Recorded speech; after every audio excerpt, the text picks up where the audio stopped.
গত 2018 সাল থেকে আমাদের কলেজ সরকারি হয়েছে, এটা আমরা জানি না। 20 টাকা বেতন যাবৎ চলছে কলেজ। আমরা হঠাৎ জানতে পারি যে 20 টাকা বেতনে হয়েছে। স্যাররা গত 18 সাল থেকে সরকারি বেতন পায় এবং আমাদের কলেজে অনেক রকম দুর্নীতিও হচ্ছে। আমরা দূর চাই, আমরা এগুলোর বিচার চাই যে আমাদের কলেজ। আমরা খুবই দারিদ্র ফ্যামিলি থেকে এসেছি। সরকারিকরণ মাহতাবউদ্দিন ডিগ্রি কলেজে পড়ার জন্য সরকারি সুযোগ সুবিধা পাবো তাই, কিন্তু আমরা এসে দেখেছি এখানে কোনো সরকারি সুযোগ নেই।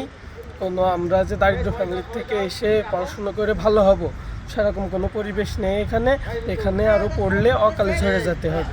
সরকারি কোনো পরিবেশ এখানে নাই। এই সরকারি মাহতাবউদ্দিন কলেজ সরকারিকরণ হয়েছে, তারপর থেকে এই কলেজে বিভিন্ন রকম অনিয়মের সৃষ্টি হয়েছে, লক্ষ লক্ষ টাকা আত্মসাৎ করা হয়েছে। আমরা সেই টাকার সুষ্ঠু বিচার চেয়ে আমাদের মাঝে তদন্ত চাচ্ছি। সাধারণ শিক্ষার্থীদের একটি দাবি, আমরা আর সামনের দিনে কোনো বেতন দিতে চাই না এবং সরকারি বেতন যেটা লিগ্যাল বেতন আমরা সেই বেতনে ফিরে যাব। আজকে আমরা সরকারি মাহতাবউদ্দিন কলেজে উপস্থিত হয়েছি আমাদের বিভিন্ন দাবি দেওয়া নিয়ে।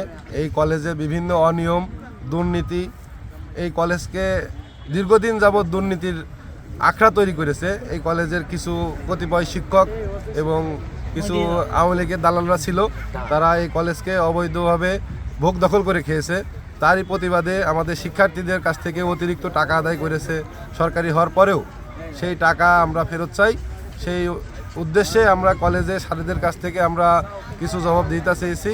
তাদের সঠিক জবাবদিহিতা না দেওয়ার কারণে আমরা কলেজের বিভিন্ন ক্লাসরুমে তালা দিয়েছি এবং যতক্ষণ আমাদের দাবি দেওয়া না মেনে নেওয়া হবে ততক্ষণ আমরা এই কলেজে অবস্থান নিচ্ছি এবং থাকবো ইনশাল্লাহ।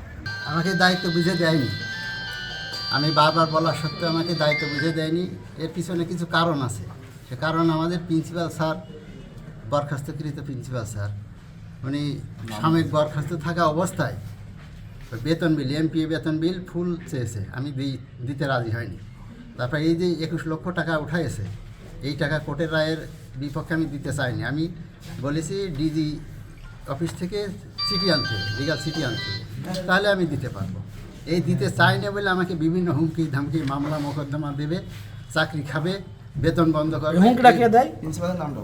প্রিন্সিপাল স্যার মাহবুব স্যার এবং আব্দুল লতিফ স্যার, এই দুইজন হুমকি দিয়েছে এবং আমাকে ব্যাংকে জিম্মি করে আমাকে অনুমতি লেখায় নিয়েছে। নেওয়ার পরে কিছু টাকা তুলেছে, আমাকে জানায় টাকা তোলার কথা ছিল, কিন্তু সেই টাকাটাও গোপনে তুলেছে।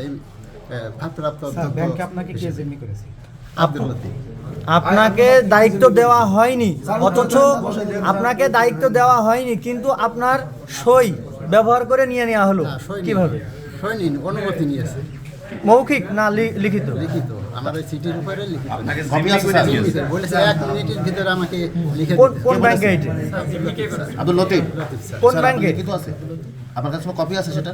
কিসের? ওই যে যেটা অনুমতিপত্র, ওইটা তো লিখিত স্যার। ওইটা কোন ব্যাংকে হয়েছে? শাহজালাল ইসলামী ব্যাংক। ব্যাংকের ভিতরেই? তারিখটা কি মনে আছে স্যার? তারিখ ওই চিঠিতে আছে, চিঠির উপরে।